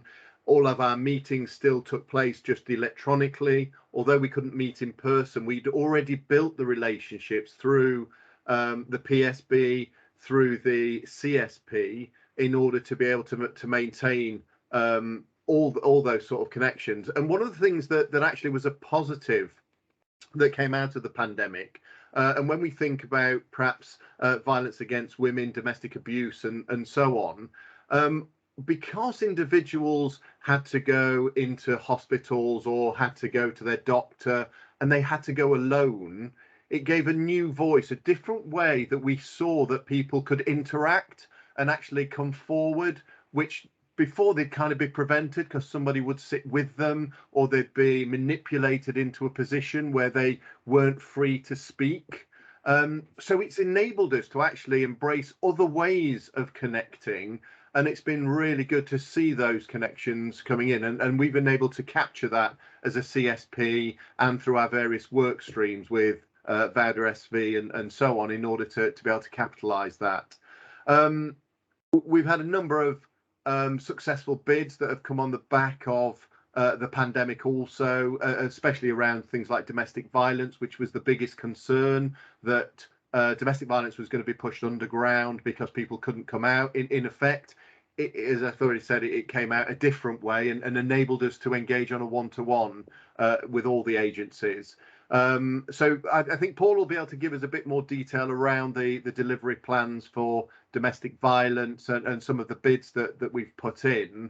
But I think one of the things it's really helped is how we're more joined up than we were even previously, because a lot of time was kind of left in between meetings, having to travel around. And now with Teams, with the ability of using text and mobile technology, we're actually in touch more than we ever were before. We're not stuck between meetings, and there's been a real coming together of all the agencies thanks to the pandemic. So I'll hand over to Paul to probably go into just a couple of bits of detail around, as I say, the bids and certainly what we've done on domestic violence, which I think is a real positive move forward. Paul?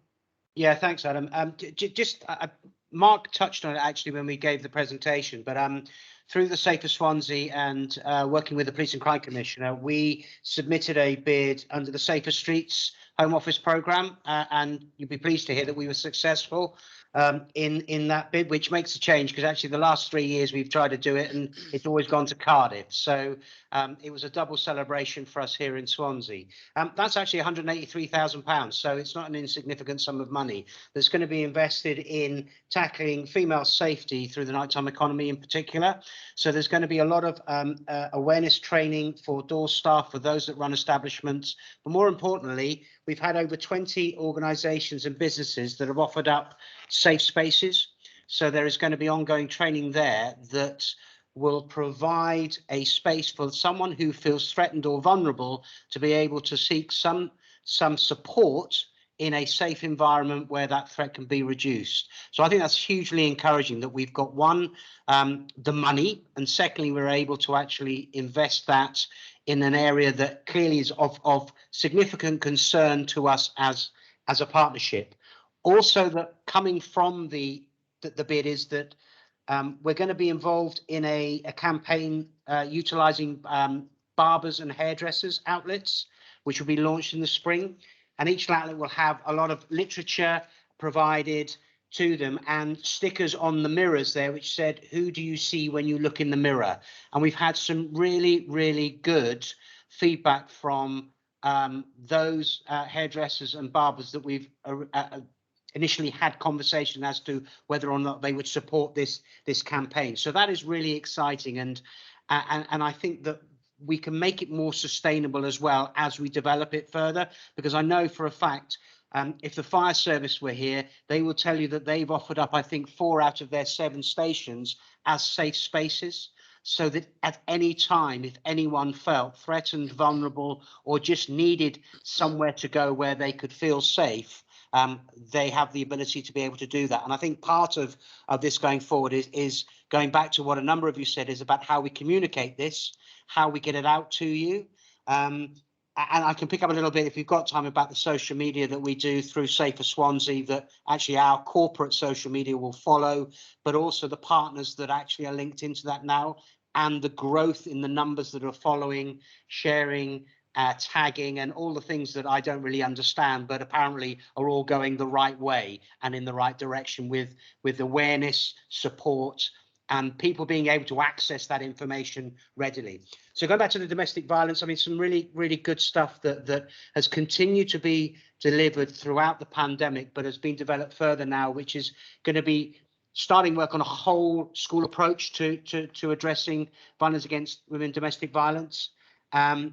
Additional posts have been made available through additional funding to work with male victims, older victims, and those that come from the LGBTQ+ network. The community-based primary prevention program called Change That Lasts, to challenge attitudes in the community. It goes back, I think, to what I said earlier about hate crime. We've got to understand what motivates people to want to be like they are with regard to using language or the fact that they think it's right to beat people. So it's about understanding a little bit about what that means, what that looks like, and how we can address that. There's going to be more training sessions for local authority staff. We're a big organisation. We probably have people that are perpetrators and victims, and we can't deny that. So it's important that we offer training across the organisation for everyone to be able to participate in. Developing a remote site for victims to give evidence in safe locations, that is incredibly important, and that will really change, hopefully, how we can get more success in court by enabling those victims to be able to give evidence without feeling threatened or insecure in a court environment. Complex need refuge model, that's being developed, and that's really exciting, and that looks at about how we can provide that holistic support to victims, which will also enable young people to be part of that complex need and not making families break apart from it, but actually trying to maintain that family unit to provide that support going forward. So I think there's some really, really good stuff that highlights what we've actually been able to do through pandemic, which actually has set the direction of travel for us as we come out of some of those demands and pressures that we've had from COVID. Okay, Adam, did you want to come back? Yeah, just one thing I think just on COVID. That's all great what Paul just said. There's another side to this about partnership working that we've really seen, and that's that engagement across the police, the health board, GPs, pharmacies, thinking about the vaccination rollout, thinking about food banks, thinking about engagement with the communities, advice, support, the poverty level of support that we've also linked into, the engagement that we've had with communities that we would have probably never had in the way we've had it more locally, and passing information through that people can get hold of. So, you know, there was a time when we did enforcement and the JET team was set up to try and enforce the regulations, and we quickly turned that enforcement to an joint education team rather than just an enforcement team, because they were getting into businesses, they were getting into communities, they were in problem solving mode, and were able to help people, signpost people to different areas that could support them or help them where they were in poverty, help them where they were in difficulties, help them where perhaps they didn't have food, they were struggling with transport. So again, it opened up a real new partnership and brought people together, which I'm sure after, as we come out the pandemic more heartily, those joined up working will be really beneficial to see those synergies as we move forward, and that we're not all islands, that we're better when we all work together. Okay, Alison? Yeah, very much along the same lines as Adam, really. You take some positives from COVID, you know, there has been some fantastic partnership working. I think things have been strengthened.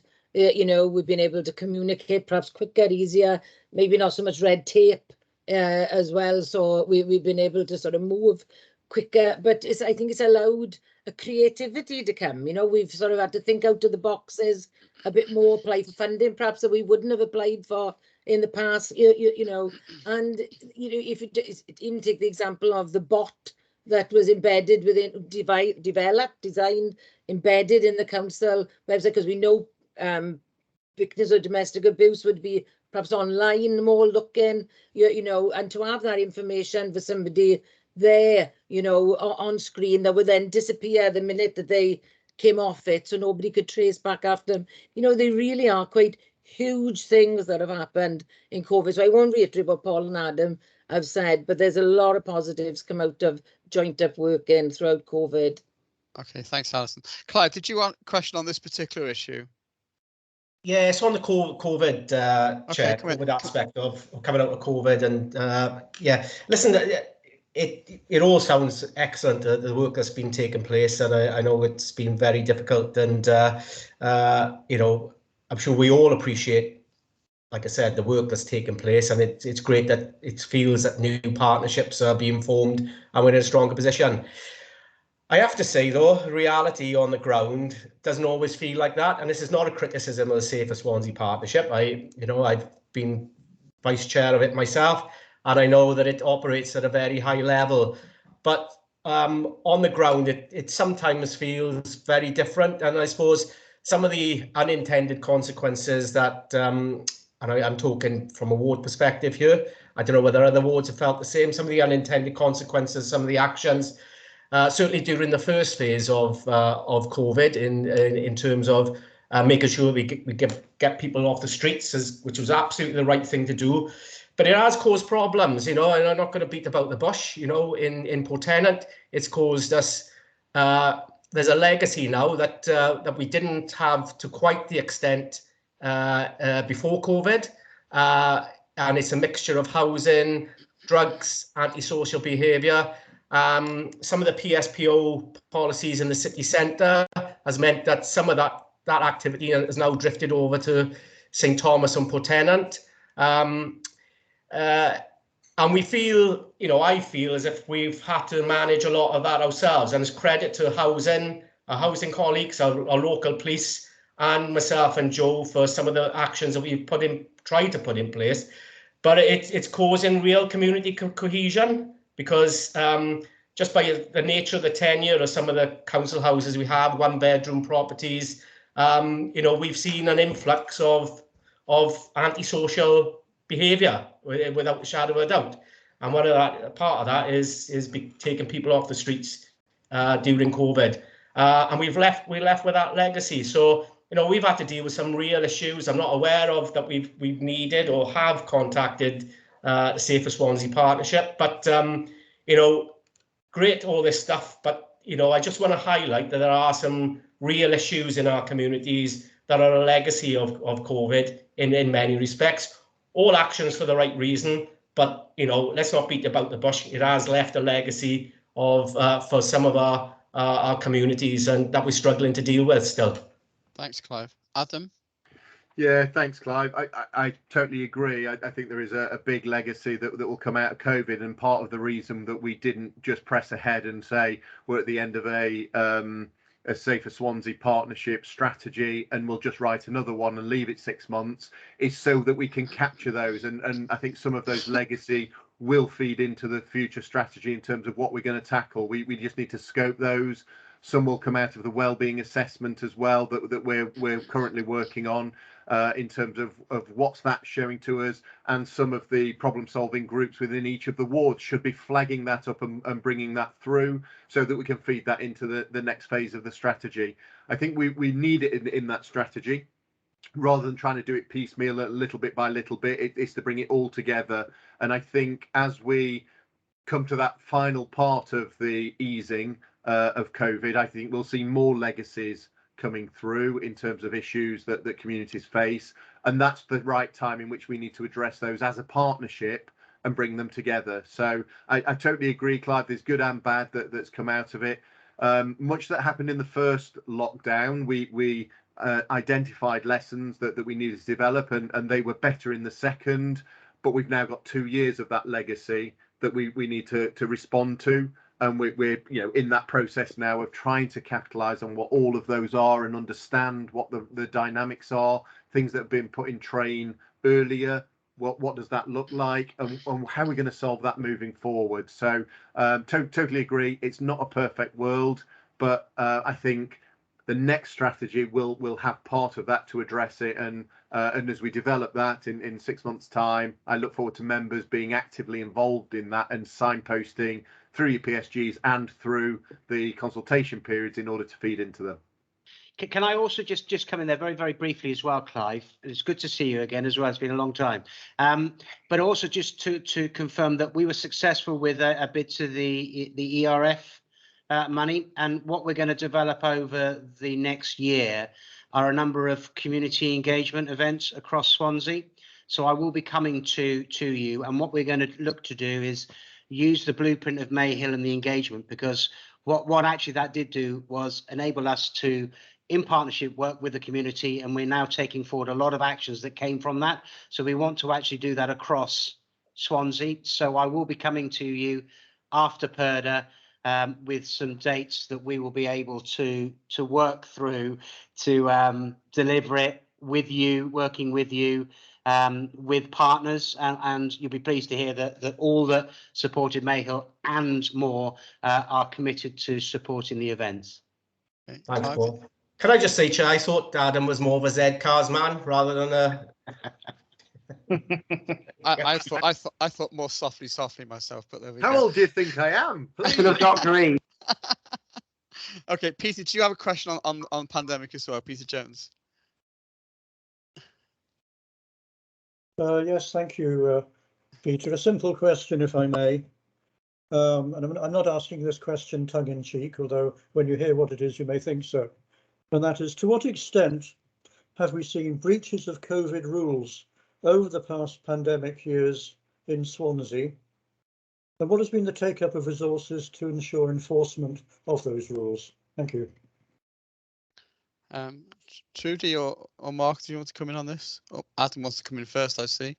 Yeah, no, well, I'm happy to talk about it on that joint enforcement. So certainly in terms of breaches of COVID rules, a number of different aspects to that. One of which is we try to move from breaches into education and try and educate people so that we didn't have to keep going back and utilize lots of resource. It was more about making sure there was lots of confusion, certainly early days, in terms of what exactly were the rules and the changes that would come and go. Obviously, we got funding from Welsh Government to set up joint enforcement teams that were enabled us to get into the communities and push them, which meant that we didn't have to take all our resources from internal from any of the organisations, but redeploy into different areas. It has inevitably impacted on some of the council's business and some of the partners' business in terms of how we had to respond.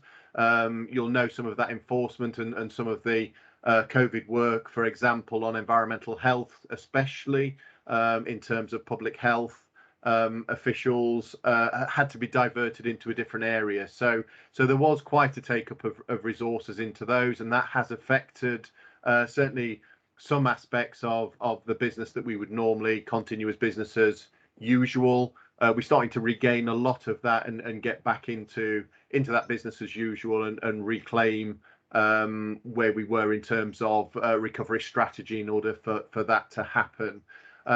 So there were a number of breaches, certainly to do with people meeting outside or businesses opening. There were a number, obviously, in the press that were quite high profile that we took action over. And that, because we did take that action very early on, it did send a message out to our businesses and our population and residents that we are prepared to take action, and that saw more of them come online. And I think it's fair to say that across Swansea generally, people were very good in supporting the restrictions that were in place, making sure that they looked after the protection of each other. And you know, I can certainly say, leading on TTP, I lead on the regional oversight group, and thanks to that, you know, we didn't see often that we were peaking in the highest numbers, although we were high in terms of COVID. There was a sensible reaction from our communities in terms of keeping themselves safe and others safe. Okay, Trudy, do you want to add anything?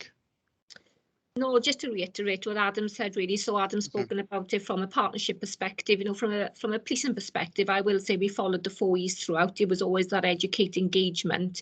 You know, but what I will say, and it is really important to remember, is that COVID has hurt us as an organisation. I'm talking from a policing perspective, because we had 32 changes to legislation. We were out there enforcing. We had the greatest level of scrutiny upon us by the public, you know, and not all the public agreed with, you know, the way we went out and enforced. So we are recovering from that. We're trying to build that trust and confidence, re-engage with the communities, which is absolutely critical. And that is why it's really important that collectively, as I say, for Swansea Partnership and myself with you as local councillors, we work together to rebuild that trust and confidence moving forward. So I'm really keen to ensure that we have got that joined up connectivity. So I won't reiterate what Adam said, but he's described it perfectly in terms of how we work through the pandemic. Okay, thank you. Well, I've got a specific question in relation to strategic priority 1. We've touched on violence against women, domestic abuse and sexual violence, but there is a freedom of information request I've got here talking about the number of complaints received by the police for 2019 and 2020, and how many charges that led to for the alleged offenders. And I was particularly concerned because of those complaints, only just under 11% led to charges. And in terms of alleged incidents of rape, 7.33% actually led to charges, which seems to be very low. And I'm just wondering, is part of this strategic approach to those particular sexual offences, how are the police working to try to improve those figures? I mean, I don't believe for 1 minute that 92% of these offences were, completely unfounded. So I'm just wondering, how is that being addressed? Okay, so I won't go into too much of the tactical detail, but if I can just describe some of the challenges that we face. So as a BCU, for every rape that is reported into us, we have a 50% uptake of individuals that disengage. So it does present a challenge. So what we've done, we're one of 7 pilot forces that are really changing the way that we look to investigate rape. So previously it would be the spotlight really shone on the victim. Now we be becoming more perpetrator focused. So really supporting the victim through such a traumatic ordeal to ensure that we get the best outcome for the individual, because, a court outcome is not always the most appropriate outcome for, that individual that's involved in that sexual assault. So we're doing an awful lot of work in terms of perpetrator behaviour. We have now got improved connectivity with the CPS, so they come in and they scrutinise our cases. We have those monthly discussions to look at how we improve investigations. We've got a rape investigation team that's been set up, so they will purely focus on rape investigations moving forward. So they bring in a high level of experience because it is a complex crime to investigate, and we've got a dedicated superintendent, and then of course we do the wider joined up work with our partners, third sectors, our SARC, which is our sexual assault referral centres, and we're looking to really improve the outcomes for our victims. So that's it as a very whistle-stop tour, but a real complex area of business and a high level of focus and a high level of resource. And I think it was only last week when Ways Online reported on the work that we're doing to improve within this area. Yeah, I saw that report. Thank you. Yeah, Alison, did you want to come in on this? Yeah, I do a lot of work with the Swansea prison, and the women's prison, because when the women come back to Swansea as well. But things have altered over the last year or two, and if you go back a year or two ago, Swansea prison couldn't evidence that a huge percentage of the lads in there had committed domestic violence crimes, because they were arrested and charged on grievous bodily harm or actual bodily harm, because they're more likely to have a conviction for that. Do you know what I mean? But therefore, we were shooting ourselves in the foot, because the prison then was being assessed and saying, well, you haven't got high rates of perpetrators in here of domestic violence, so we couldn't have the drive programme and things like that. But through this partnership and through the Police and Crime Commissioner and the sort of work, we now do have the drive programme here, and things are altering, as Trudy just said, and things are starting to alter. But it's still obviously a long way to go yet, but it's quite positive in that shift, that turnaround.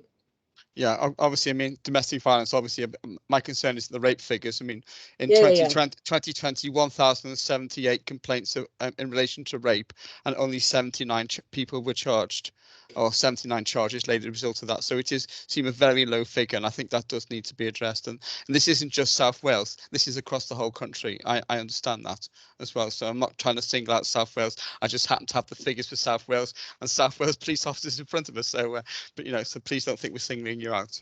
Okay, right. I've got one more question from the pre-meeting, which is from Sue Jones, I think, in terms of knife crime and antisocial behaviour. Sue. Thank you, Peter. I know we were all appalled by the serious knife incident in Gorseinon, and in your report you say about 612 knife-related occurrences. And I know it was stated in the presentation that the figures have gone down and that we are a better situation with knife crime. but I think the perception in the community is that it's on the increase. And I just wondered what Swansea Safer Partnership is doing to do for prevention work and for the more in connection with the youth antisocial behaviour. Yeah. Who's coming on this one? Well, sorry, Chief, do you want to? Or You want to start, Mark, and then I'll come in and okay, Mark. Then okay. Yeah, Mark. I think like I said in the presentation, I think we're not wholly reliant on some of the figures that we've got, because we know that they are, as in detected figures, aren't we? They're things that we've seen. They're knives that have been carried through threat, through possession. So we know this is a challenge. And I think to just reiterate from a police perspective, we're joined up from schools liaison officers doing a lot of proactive work within the schools, and that's historically always been and will remain to be the case.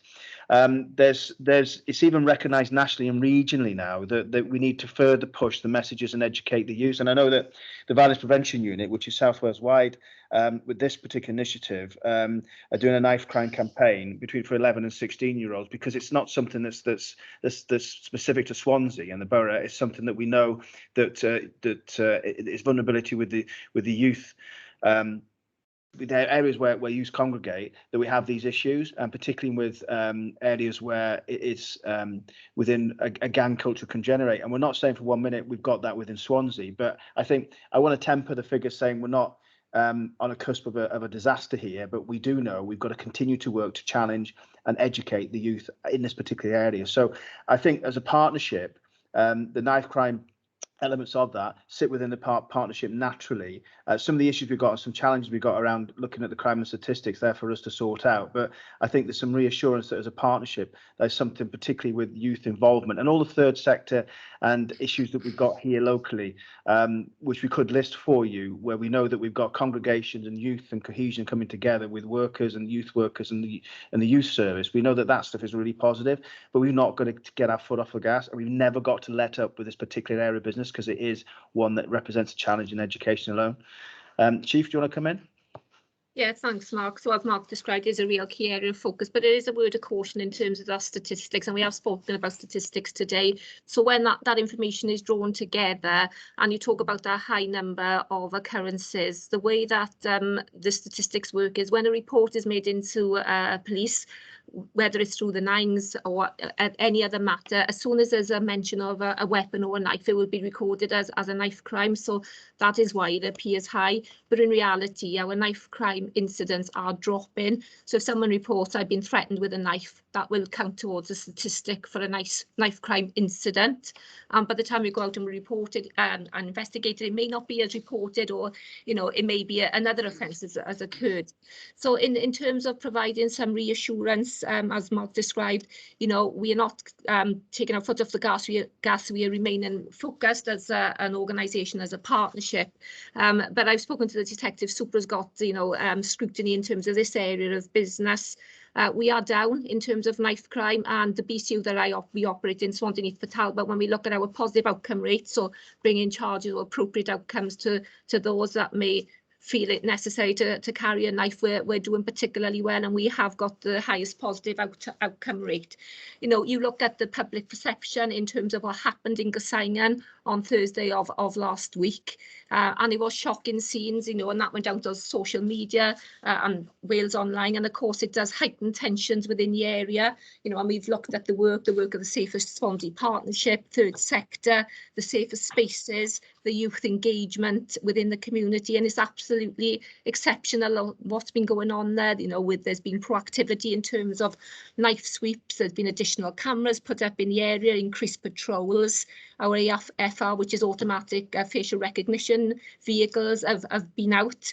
So, it's a very unfortunate isolated incident. It was promptly investigated, and the individuals, as you well know, were quickly arrested and are going through the criminal justice process. So we will continue to invest within that area, go out and reassure the public, and keep a focus on, particularly as we move into the spring, summer, where we're going to see increased antisocial behaviour across all areas, not just, Gosaingan and Pontarddulais, but across Swansea and indeed Neath Talbot. Okay, Sue. Thank you, Trudy. Thank you, Paul. Okay. Do we have any more I'm questions? No, Pete. Is that right if I leave now, Pete? Yeah. Terry, you can leave whenever you want to. Thank you very much, Chairman. Do we have any more questions at all? And Alexander and Gloria were both indicating earlier while we were working our way through the pre-meeting questions at all.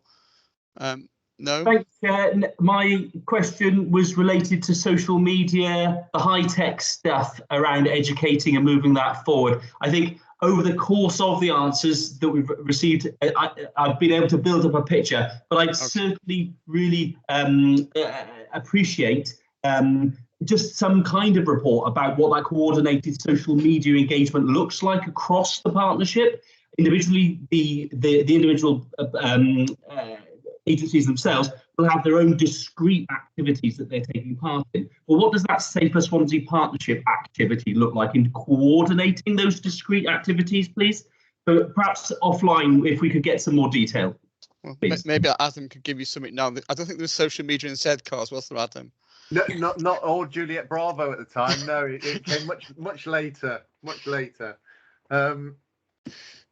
Yeah, you're quite right in terms of social media is playing a much bigger part, and I could bore you to tears for the next hour about what we're doing and how we're doing it, and I think you'd rather not. I think if it's okay with Chair and with yourself, one of the items that came out of the review was around social media and how we become more joined up. We already, through Safer Swansea Partnership, look at social media, signpost through. I know the police have got a holistic approach to social media and have intelligence gathering. We do link up through the various groups like the CMET. We use it through the problem solving group. We utilize social media for intelligence and capitalize that in terms of each of the meetings that you saw on that master plan. What we do need to do though is look at that information sharing protocol in a bit more detail. Understand the difference, the wheat from the chaff in terms of what's being put in terms of social media, and also how we utilize social media back the other way. We're utilizing it more and more, and I think we talked earlier about Instagram, and we talked about Facebook and so on, how we can utilize those better, certainly in terms of connectivity with the community. So not just intelligence in terms of what's happening, but also how we can share that information. I think we're at the start of a journey, if I'm honest, and I think during COVID, we've seen that grow even further in terms of how social media is used. So I think rather than try and give you a half answer, I'd rather wait until we've done a bit more work through the partnership when we start those meetings in terms of looking at the action plan, because that's definitely one of the work streams that we need to focus more on in terms of how do we capitalise better use of social media, both in terms of sharing information and intelligence gathering that becomes truth and real rather than just a lot of bluff and blunder. Okay. Thank you very much. Sue? Just that the councillors have got a role to get the positive message out and just to use the councillors on that. Absolutely, yeah. Okay. So Adam, you can come in. Sorry, just on that one bit that Susan was saying then is that I've just completed a public participation strategy, which will be coming out to consultation soon, which does talk about the role of elected members and the use of social media and how that needs to be more at the forefront of use and how we can connect with people easily that perhaps we wouldn't normally engage with. So that's going out to consultation very soon for members and to the wider population. So just something to be mindful of, and you'll see that coming through. So please look out for it, and would welcome people's input into that to make sure it is a robust and full detailed document. Thank you, Chair. Thank you. Paul? Mark? Sorry, all I was going to add briefly is that I think I mentioned in the presentation that there was a real resurgence and a need for the counter narrative, the positive counter narrative. And there's a lot of the stuff that we were doing a couple of months ago that we will continue to do, which is getting into the spaces within community groups where you've got thousands and thousands of people that are encapsulated in them spaces that don't necessarily sit in the normal space. They sit in their own group. And I think from a South Wales Police perspective and from the partnership, that's one of the things we ought to be looking to explore, is getting statements and narratives into them spaces. We did it recently in one particular area, particularly within Neath and Port Talbot in particular. But I think from a positive point of view, and your point's really well taken, that we need to coordinate that better. And I think that's the word that Adam and ourselves will be pushing forward. Okay. Right, can I thank you all for coming along? I think it's been a very positive and very constructive session. I think when you've got your new strategy in place in 6 months or 8 months, however it takes, maybe you can bring it back to us then, and we can start looking at the issues raised by that and talking about that then in the next council. But can I thank you both, Trudy and Mark and Paul and and Adam, to coming along and addressing the questions. Thank you very much indeed. Thank you. Right, we've still got a few more items on the agenda. So item 7 is the Scrutiny Performance Panel Progress Report. Chris Holly has tabled a report. And Chris, do you need to say anything to this, or you want to add anything to your report? Has anyone got any questions on it? Is he there? No, the report is in front of you. It's just quite comprehensive. If there's any questions, I'll answer them as best I can. Anybody? No? Okay, thank you for that, Chris. Okay. So item 8 is membership of scrutiny panels and working groups. There's no changes to those.